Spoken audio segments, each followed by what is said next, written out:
नमस्कार, मैं हूं संजय शर्मा। आप देख रहे हैं 4 PM न्यूज नेटवर्क। लगभग 3 डिग्री का तापमान है और चक्राता उत्तराखंड में हूं और यहीं से मैंने अभय द्विवेदी के साथ शो किया। तो वैसे नेट नहीं चल रहा था, परेशान था, शो करूंगा नहीं करूंगा, फिर नेट चला और फिर बात करी। बहुत शानदार बातचीत की मैंने बिहार की राजनीति और दिल्ली की राजनीति पर। एक नया शब्द दिया अभय द्विवेदी ने कि नीतीश कुमार को जबरिया रिटायर तो नहीं कर देना पड़ेगा। मतलब नीतीश कुमार ना घर के रहेंगे ना घाट के। यानी अमित शाह मोदी कह देंगे टाटा बाय बाय, आप एनडीए का सीएम नहीं बनेंगे। और तेजस्वी भी कह सकते हैं चाचा आना है तो आ जाओ, पीएम मैं ही बनूंगा, चेहरा मैं बनूंगा। उस स्थिति में बिहार में क्या होगा? नीतीश कुमार की राजनीति जब खत्म होगी तो नीतीश का वोट बैंक या भाजपा के साथ जाएगा या फिर वो इंडिया गठबंधन का हिस्सा बनेगा। और दिल्ली में जो महाबेईमानी हो रही है, जो केजरीवाल को हराने के लिए फर्जी नाम जोड़े जा रहे हैं, काटे जा रहे हैं, चुनाव आयोग को दिख क्यों नहीं रहा? और शानदार, बहुत अच्छी बातचीत है। मुझे पूरा यकीन है कि आप पूरी बातचीत सुनेंगे और चैनल को सब्सक्राइब और ज्वाइन जरूर करेंगे। चलते हैं अभय द्विवेदी के पास। 4 PM न्यूज नेटवर्क पे स्वागत है अभय द्विवेदी आपका। मैं 3 घंटे से परेशान था। मैं उत्तराखंड के चक्राता में हूँ। तापमान जिस जगह पे हूँ वहाँ पे लगभग 3 डिग्री है इस समय और बेहद ठंड हो रही है और सुबह से नेट की प्रॉब्लम आ रही थी और मैं बड़ा अफसोस कर रहा था कि मैं ऐसी जगह आ गया कि आज मैं अभय सर के संग शो नहीं कर पाऊंगा। आपके संग शो मुझे इसलिए भी अच्छा लगता है कि मेरी खुद की जानकारी बहुत बढ़ती है। आप एक ऐसे पत्रकार हैं जिनसे बात करना अच्छा लगता है।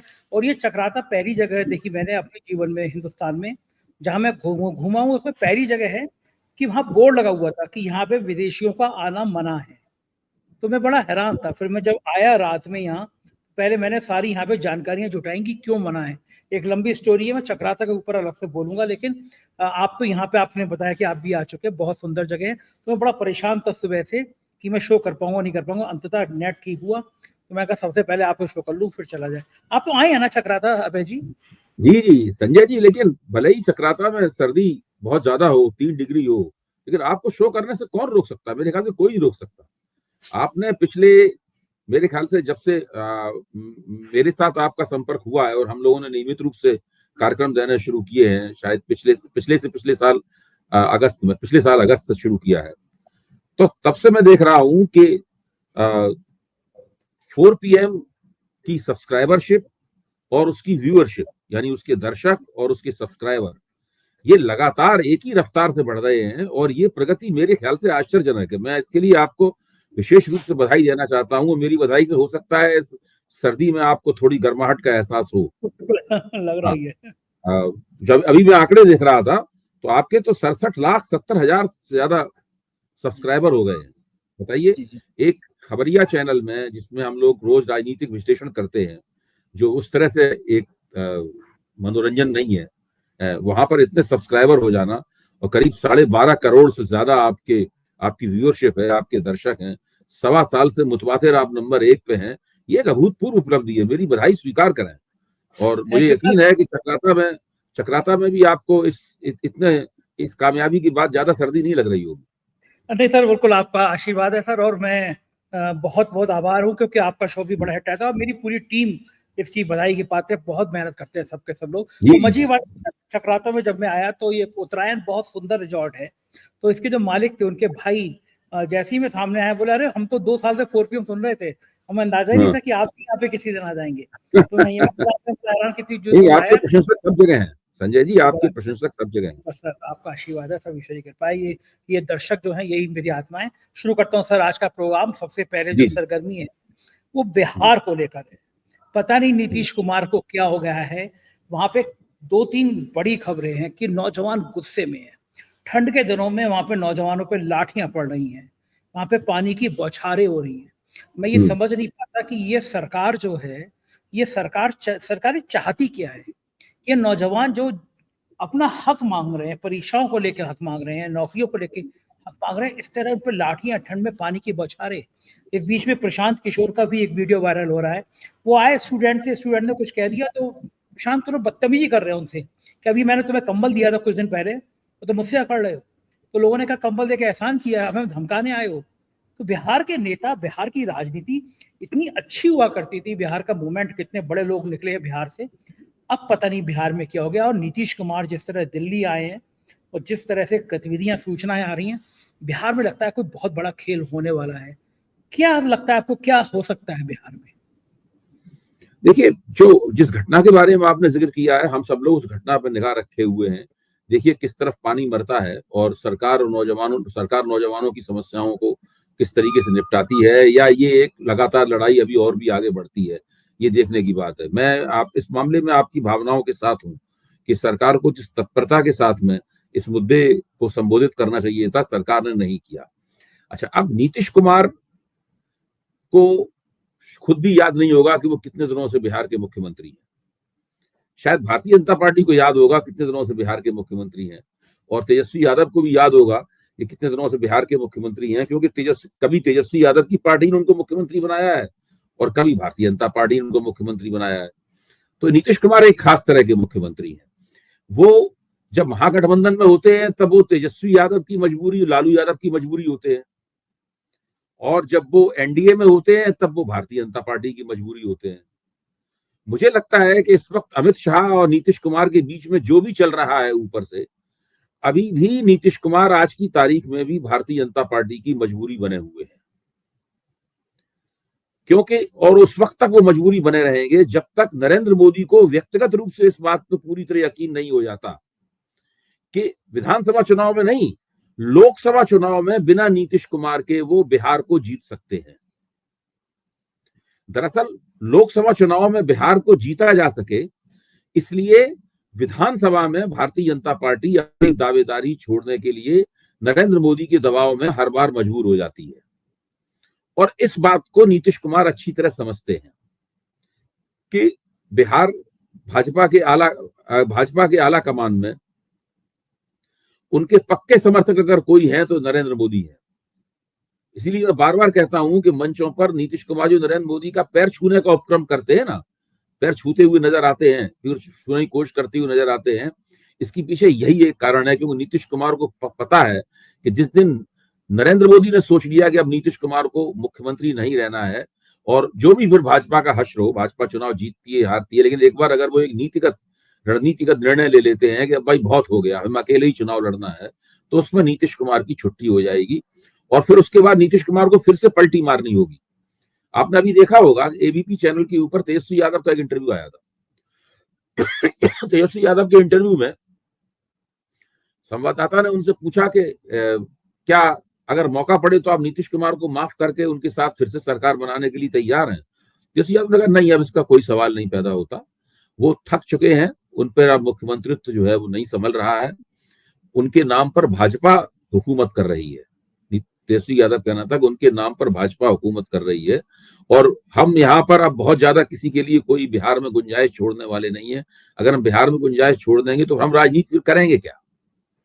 तो इससे ऐसा लगता है कि नीतीश कुमार के बार बार पलटी मारने से अभी वो महागठबंधन में जाएंगे, फिर भाजपा कुछ दाने डालेगी या कुछ किसी बात पर नाराज होंगे तो फिर वो एनडीए में आएंगे।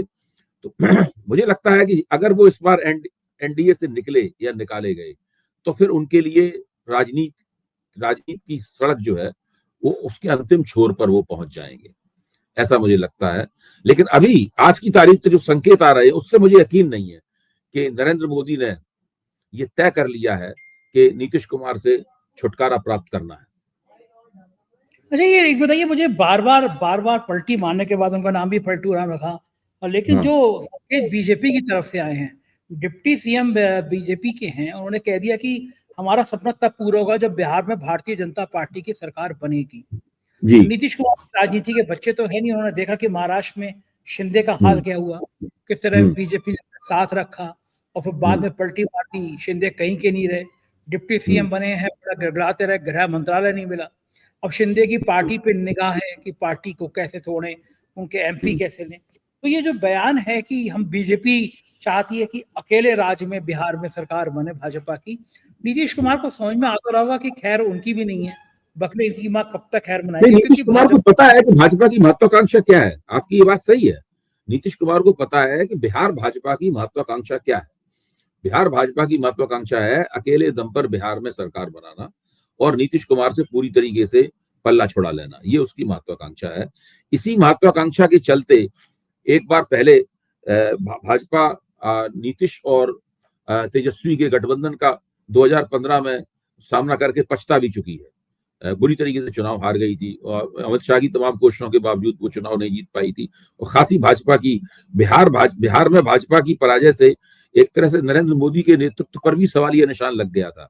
नरेंद्र मोदी को आज तक वो वक्त याद होगा, क्योंकि जैसे ही बिहार में हारे, उससे पहले दिल्ली में सुपड़ा साफ हो चुका था। तो दिल्ली और बिहार की पराजय से क्या हुआ कि भाजपा आला कमान में हड़कंप मच गया। ये मैं 2015 की बात कर रहा हूँ। और जो मार्गदर्शक मंडल था, अरुण शौरी ने फौरन उन दिनों लालकृष्ण आडवाणी इतने बुजुर्ग नहीं हुए थे और वो चीजों को देखते दाखते थे और राजनीति में उनकी दिलचस्पी बाकी थी।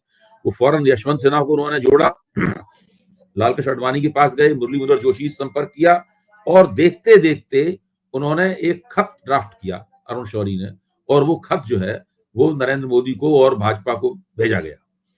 उस खत में लगातार ये सवाल उठाया गया था कि भाई आपका नेतृत्व क्यों चूक रहा है चुनाव जीतने में, आपकी लोकप्रियता क्यों गिर रही है।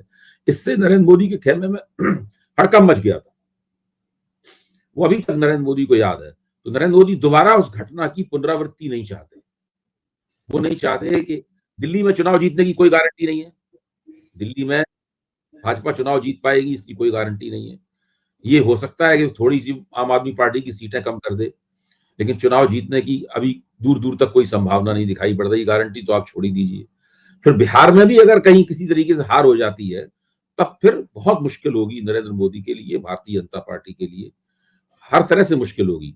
पिछली बार 2015 में जो पराजय हुई थी, वो 2017 में उत्तर प्रदेश की जीत तक उस पराजय का बोझ नरेंद्र मोदी के ऊपर लदा रहा। उस पराजय से बचने के लिए 2016 में नरेंद्र मोदी ने नोटबंदी, पराजय की छवि से बचने के लिए नोटबंदी करने की एक बड़ा धमाका किया। उसके बाद 2017 में उत्तर प्रदेश के चुनाव हुए। तो एक तरह से वो 15 से लेकर और 17 तक की अवधि जो है वो नरेंद्र मोदी के लिए थोड़ी संकट की अवधि थी। वो दोबारा इस संकट में नहीं फंसना चाहते। अभी भी लोकसभा में बहुमत खो चुके हैं। वो दिल्ली हारने के बाद दोबारा बिहार हारने का जोखिम नहीं उठा सकते। अच्छा, नीतीश कुमार के पास क्या विकल्प हैं और बेहतर क्या रहेगा नीतीश कुमार को कि बीजेपी के संग ही वो तालमेल करके चुनाव में जाएं या तेजस्वी के साथ वो चुनाव मैदान में जाएं या फिर वो अकेले दम पे लड़ें? क्या सूट क्या करेगा उनको? भाई देखिए, पिछली बार जब वो तेजस्वी के साथ गए थे उस वक्त क्या स्थिति बनी थी आपको याद होगा। उस वक्त स्थिति ये बनी थी कि उन्होंने तेजस्वी को ये वायदा करना पड़ा था कि हम जल्दी ही मुख्यमंत्री का पद छोड़ देंगे और आपके हाथ में बेटन थमा देंगे। अच्छा, ये वायदा उन्होंने कर दिया। तेजस्वी को भी लगा कि बड़ी अच्छी बात है, मुख्यमंत्री बनने का मौका मिल रहा है ये। लेकिन थोड़े दिनों बाद ही तेजस्वी का धैर्य जवाब दे गया। फिर राष्ट्रीय जनता दल की तरफ से नीतीश कुमार के ऊपर दबाव पड़ने लगा कि अब भाई आप छोड़े हो। अच्छा, नीतीश कुमार का मानना यह था कि हम बिहार में राजनीति छोड़ेंगे, अगर बिहार में अगर मुख्यमंत्री पद छोड़ेंगे तो बिहार की राजनीति से हमारा रिटायरमेंट हो जाएगा। फिर हमें केंद्र की राजनीति में एक बड़ा हिस्सा चाहिए। तो उन्होंने इंडिया गठबंधन का संयोजक बनने की कोशिश की। वहां ममता बनर्जी ने, अरविंद केजरीवाल ने, इन लोगों ने उनकी नहीं चलने दी और राहुल गांधी भी उनसे मिल गए और वो वहां नहीं बन पाए। तो इस स्थिति में देख के नीतीश कुमार ने एक बार फिर पलटा खाया और फिर वो एनडीए में चले गए। नीतीश कुमार राजनीति नहीं छोड़ सकते। पहली बात तो ये है, ये मानना कि वो बिहार में मुख्यमंत्री पद छोड़ देंगे उससे राजनीति छूट जाएगी उनकी, ये बिल्कुल गलतफहमी है। अब उनके पास केंद्र में राजनीति करने का कोई विकल्प नहीं है, कोई ऑप्शन नहीं है उनके पास। वो बिहार में ही राजनीति कर सकते हैं और बिहार में मुख्यमंत्री बने रहने के अलावा उनके पास और कोई विकल्प नहीं है। तो उनका पहला और आखिरी दांव ये है कि किस तरह बिहार में मुख्यमंत्री बने रहे। अच्छा, अभी जी लगता क्या है, नीतीश कुमार जी की आयु भी काफी हो गई है, बीमार काफी रहने लगे हैं। अभी बात तो सब जानते हैं, वो भूलने की बीमारी हो गई है, भूल जाते हैं। अपने पुत्र को उन्होंने राजनीति में उस तरह बढ़ाया नहीं जैसे बाकी विरासत लोग संभालते हैं। तो उत्तर प्रदेश में मुलायम सिंह ने अखिलेश यादव को बढ़ा दिया, स्टालिन कर रहे हैं राजनीति। बाकी कई राज्य में ऐसा है कि पिता अपने पुत्र को बढ़ाता है आगे, नीतीश ने नहीं बढ़ाया। तो नीतीश जी को जिस समय वो राजनीति से संन्यास लेंगे, मैं खराब बात तो शब्दों का इस्तेमाल नहीं कर रहा, लेकिन जब वो राजनीति में नहीं रहेंगे तो इस पार्टी का क्या होगा? इस पार्टी का वोट बैंक क्या इंडिया गठबंधन की तरफ जाएगा या भाजपा की तरफ चला जाएगा? खासतौर से कुर्मी मतदाता की तरफ रुझान करेंगे बिहार के। मुझे तो लगता है कि अगर जिस दिन नीतीश कुमार की राजनीति खत्म होगी, या तो उन्हें जबरन रिटायर कर दिया जाएगा या वो खुद ही स्वास्थ्य समस्याओं की वजह से रिटायर हो जाएंगे, या कुछ इस तरह का समीकरण बनेगा जिसमें राजनीति में उनकी जगह नहीं बचेगी। उसके बाद कुर्मी मतदाता बहुत बड़े पैमाने पर भारतीय जनता पार्टी के साथ जुड़ जाएंगे। और अगर नीतीश कुमार के बाद में जनता दल यूनाइटेड जो कुछ भी बचता है तो वो भारतीय जनता पार्टी में विलय की स्थिति में तकरीबन होगा, वो आरजेडी की तरफ नहीं जाएगा, मुझे ऐसा लगता है। तो फिर लड़ाई फिर वहां पे बिहार में बस सीधे सीधे दो तरफ हो जाएगी, आरजेडी बनाम बीजेपी। महत्वपूर्ण बात कुर्मी मतदाता ही नहीं है संजय जी, महत्वपूर्ण बात यह है कि नीतीश कुमार के नाम पर जो अति पिछड़े एनडीए को वोट देते हैं उनका रुख क्या होगा। हाँ, देखने की बात, हाँ वो बहुत बड़ी संख्या, कुर्मी मतदाता तो बहुत कम संख्या में है, कम है वहाँ पे। हाँ। तो उनका रुख क्या होगा, क्योंकि वो उन्हीं की वजह से नीतीश कुमार हीरो बने हुए हैं अभी भी, उन्हीं की वजह से नीतीश कुमार महागठबंधन की भी मजबूरी होते हैं और भारतीय जनता पार्टी की भी मजबूरी है। तो वो क्या करेंगे अति पिछड़े, क्या तेजस्वी यादव ने अपने आप को तैयार इतना कर लिया है कि वो अति पिछड़ों के नेता बन सकें, या भारतीय जनता पार्टी अति पिछड़ों को अपनी ओर खींचने की तैयारी कर रही है। मुझे लगता है कि भाजपा बिहार के अंदर बहुत लंबे अरसे से अति पिछड़ों के इस बहुत बड़े मतदाता मंडल के ऊपर नजर गड़ाए हुए है, क्योंकि भाजपा को पता है कि जिस दिन ये अति पिछड़ों का मतदाता मंडल उसके साथ आ गया उस दिन वो बिहार में एक ब्राह्मण बनिया या भूमिहार पार्टी बनकर नहीं रह जाएगी, और उस वक्त वो उन्हें नीतीश कुमार के थोड़े से कुर्मी मतदाताओं की आवश्यकता नहीं होगी। हालांकि कुर्मी मतदाता भी लाइन लगाकर भाजपा में शामिल हो जाएंगे। अच्छा, मुझे बताइए कि इन स्थिति में कांग्रेस की क्या भूमिका रहेगी? कांग्रेस क्या एक और फ्रंट बना पाएगी या हमेशा वो तेजस्वी के साथ ही खड़ी रहेगी बिहार में? अब चर्चा तो ये भी हो रही है कि कांग्रेस और जो एक नई राजनीतिक ताकत उठ रही है प्रशांत किशोर के रूप में, उनके बीच में कोई एक जोड़ निकल सके, मतलब इस प्रकार की भी संभावनाएं टटोली जा रही हैं। हालांकि मैं नहीं समझता कि ये सही वक्त है इस प्रकार की संभावनाओं की परीक्षा करने का, क्योंकि इस प्रकार की संभावनाओं की परीक्षा तो चुनाव जब बहुत दूर हो तब की जा सकती है। देखिए, बिहार में तो चुनावी राजनीति तकरीबन शुरू हो चुकी है, हालांकि अक्टूबर नवंबर में जाकर बिहार में चुनाव होंगे, अभी आराम से 10-11 महीने हैं, लेकिन मैं समझता हूं कि वो राजनीति शुरू हो गई है और प्रशांत किशोर और कांग्रेस के गठजोड़ की बजाय अभी भी मैं समझता हूं कि जो महागठबंधन है इसमें राष्ट्रीय जनता दल का नेतृत्व है, कांग्रेस उसके अंदर एक महत्वपूर्ण हस्ती है और वामपंथी दल है, ये लोग जो है महागठबंधन ही भाजपा का मुकाबला करेंगे। तो इन स्थितियों में आपको लगता है कि एक थर्ड फ्रंट अभी चर्चा नहीं करनी चाहिए? एक बात और मैं बड़ी महत्वपूर्ण पूछना चाहूंगा आपसे, प्रशांत किशोर का जब नाम आता है तब तो ये चर्चा क्यों होती है कि वो बीजेपी की बी टीम है? क्या लोकसभा चुनाव से पहले उन्होंने बीजेपी के लिए जो गेम खेला था कि हर तरफ उन्होंने कहा था 400 पार हो जाएंगी, 450 आ जाएंगी, वो बहुत ज्यादा डेंट कर गया प्रशांत किशोर को? या प्रशांत किशोर का वाकई में बीजेपी के संग कोई गेम प्लान है, जैसे राज ठाकरे प्रस्तुत किए गए थे, अलग अलग जगह के ओबीसी का नाम आ जाता है कि बीजेपी प्लान कर रही है? क्या प्रशांत किशोर भी इस रणनीति का हिस्सा हो सकते हैं? मुझे लगता है ओवैसी की पार्टी या राज ठाकरे की पार्टी से प्रशांत किशोर की जो राजनीतिक कवायद है उसकी तुलना नहीं करनी चाहिए। वो लोग देखा जाए तो अपने ओवैसी और राज ठाकरे उस लिहाज से बहुत ज्यादा खिलाड़ी हैं। प्रशांत किशोर ने अपने आप को बिहार में सीमित किया है और वो बिहार में दरअसल जिन सामाजिक समुदायों को अपना स्पर्श देना चाहते हैं, जिन सामाजिक समुदायों की राजनीतिक गोलबंदी अपने पक्ष में करना चाहते हैं, उसमें अगर वो सफल हुए तो उसमें ज्यादा नुकसान मुझे लगता है भारतीय जनता पार्टी को होगा। कहने के लिए लोग एक दूसरे को भाजपा की बी टीम या सी टीम ये सब कहते रहते हैं, लेकिन ये समीक्षा का ज्यादा अच्छा तरीका नहीं है। मुझे लगता है कि प्रशांत किशोर जिस तरीके से पार्टी को अपने बना रहे हैं, व्यवस्थित तरीके से बना रहे हैं, उसमें अगर उनका सितारा होगा और उन्होंने मतदाताओं को अपनी ओर खींच पाया, तो जो मतदाता उनकी ओर खींचेंगे वो मतदाता होंगे जो कि दरअसल भारतीय जनता पार्टी में को वोट करते हैं। अब चलते हैं जरा दिल्ली की तरफ। दिल्ली में चुनाव है, ये मोस्ट प्रॉब्ली अगले महीने हो जाना चाहिए, फरवरी में, अगले से अगले महीने में। मैं ये जानना चाहूंगा आपसे, ये समझना चाहूंगा आपसे कि चुनाव आयोग क्या इससे ज्यादा खराब काम कर सकता है? दस्तावेज आ रहे हैं सामने, किस तरह वोट काटे जा रहे हैं, किस तरह वोट जोड़े जा रहे हैं। मतलब केजरीवाल से सीधा सीधा चुनाव में जीत नहीं पाओगे। पता है कि केजरीवाल के मुकाबले में ठहर नहीं पा रहे हो, तो केजरीवाल को अब इस तरह काटो कि कुछ वोट काटो, कुछ वोट जोड़ो, केजरीवाल के जो वोट हैं उनको वोट को काट दो, अपने समर्थक फर्जी वोट जोड़ दो। चुनाव आयोग बिल्कुल आंखें बंद करके बैठ गया, गांधी जी के 3 बंदर की तरह से दिखाई नहीं पड़ रहा, उसे सुनाई नहीं पड़ रहा। लेकिन ये लोकतंत्र के लिए तो बहुत खतरनाक बात है। और अगर इस तरह करेंगे तो फिर बीजेपी के जीतने की सोच रही है कि मैं इस तरह वोट काट के जोड़ के मैं चुनाव जीत जाऊंगी। केजरीवाल ने तो सबूत भी दिखा दिए कि ये रहे सबूत, उसके बावजूद भी कोई कार्रवाई नहीं हो रही। आपका क्या कहना है? मुझे लगता है कि बिहार में, दिल्ली में जो विधानसभा चुनाव की राजनीति है वो 2 स्तरों पे हो रही है। एक स्तर यह है कि भारतीय जनता पार्टी बहुत ही चतुराई से जो वोटरों की डेमोग्राफी है, यानी वोटरों की वोटर लिस्टें हैं, वोटरों की डेमोग्राफी का मतलब मतदाता सूचियां हुई, तो मतदाता सूचियां हैं, मतदाता सूचियों में बड़े पैमाने पर हेरफेर करना चाहती है। संजय जी, आप बताइए, आपने कभी आज तक चुनाव आयोग को कोई अर्जी दी है कि फलाना वोट काट दिया जाए, निकाल दिया जाए, या फलाना वोट जोड़ दिया जाए? मतलब मेरे और आपके जैसे लोगों ने हमारा वोट बना रहे मतदाता सूची में, इसके अलावा हमारी रुचि और कोई नहीं होती है व्यक्तिगत रूप से। तो आप सोचिए कि हजारों हजार वोटर दिसंबर के महीने में फॉर्म 6 और फॉर्म 7 के जरिए, फॉर्म 6 के जरिए वोट जोड़े जाते हैं, फॉर्म 7 के जरिए वोट जो है वो काटे जाते हैं, हटाए जाते हैं। फॉर्म 6 और 7 के जरिए चुनाव आयोग को अर्जियां दी गई हैं।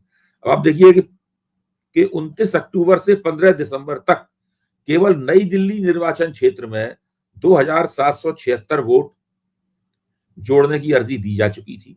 उसके बाद 16, 17, 18, 19, 20 यानी 25 दिसंबर तक एक किसी दिन 234, किसी दिन 298, किसी दिन 302, किसी दिन 440, किसी दिन 1103, किसी दिन 982, 7876 वोट और जोड़ने की अर्जियां वहां दी गई। ये चुनाव आयोग ने प्राप्त कर ली हैं अर्जियां।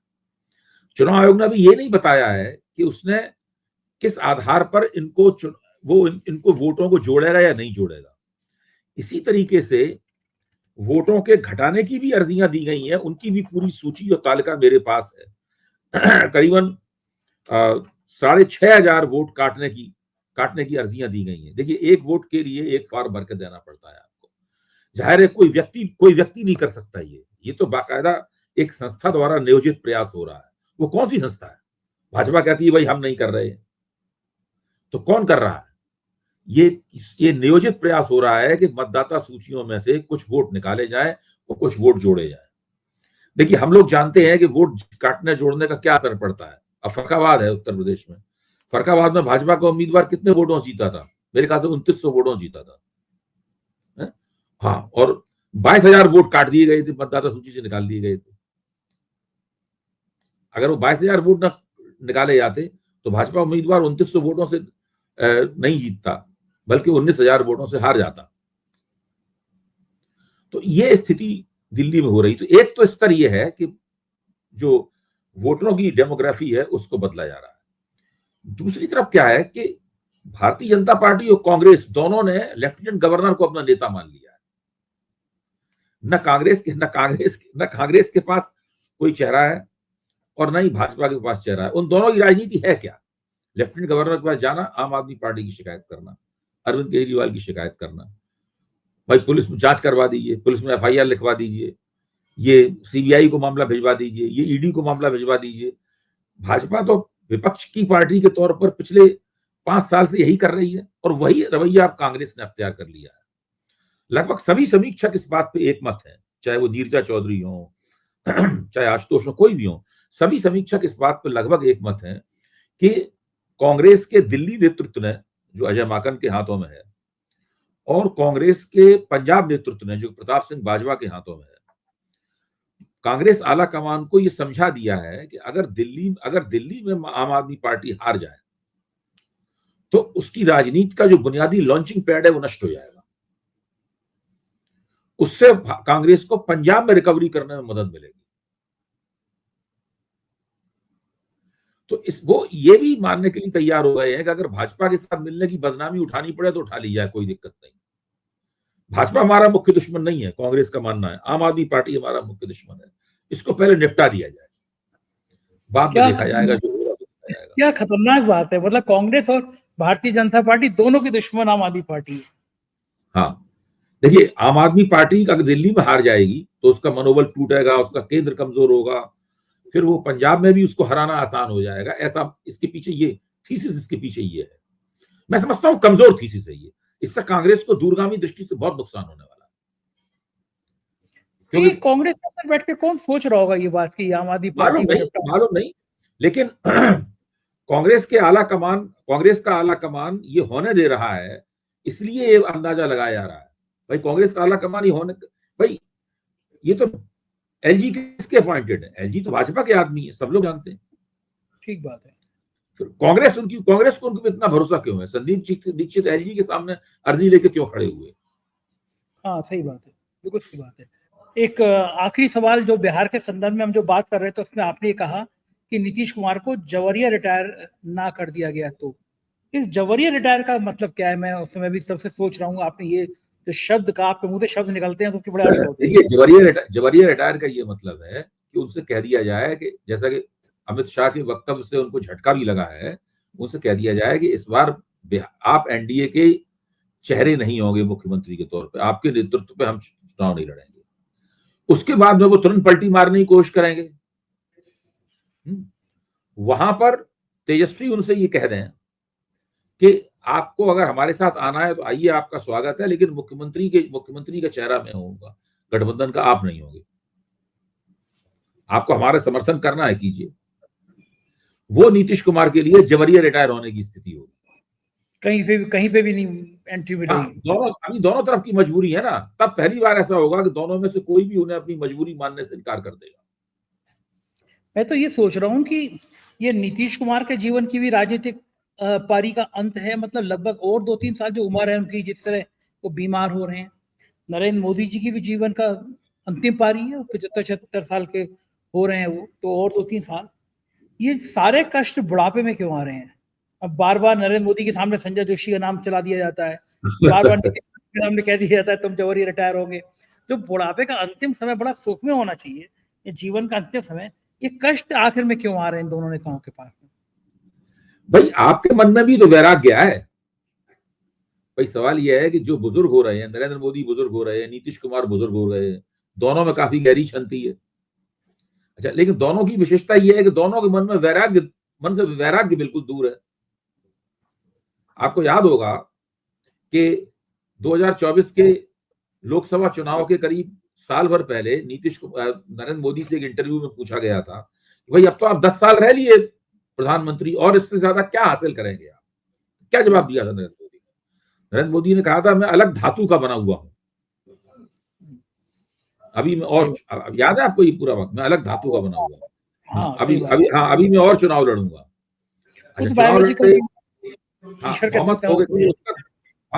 बायोलॉजिकल वाला मामला उसके बाद शुरू हुआ, अलग धातु वही अलग धातु थी कि नॉन बायोलॉजिकल है। तो ये जो थी, दोनों में से कोई भी राजनीति के कंबल को छोड़ने के लिए तैयार नहीं है। ये कंबल उन्हें नहीं छोड़ रहा, जो भी आप कहें। दोनों के मन में कोई वैराग्य नहीं है, दोनों राजनीति छोड़ना नहीं चाहते। मैं तो मानता हूं नरेंद्र मोदी को भी मजबूरी में जबरदस्ती रिटायर कराया जाएगा। संजय जोशी बन गए, रिटायर हो जाएंगे। ये भी क्या संजय जोशी अध्यक्ष बन गए तो मोदी जी भी जवरिया रिटायर हो ही जाएंगे, फिर तो कोई बचेगा नहीं। बिल्कुल। बहुत शुक्रिया अभय जी, आपसे बातचीत करके बहुत अच्छा लगा। ये तो अभय दुबे जी, और आपको मुझे लगता है कि बहुत रोचक बातचीत थी, पसंद आई होगी। अपनी राय से अवगत करिएगा। शुक्रिया, थैंक यू।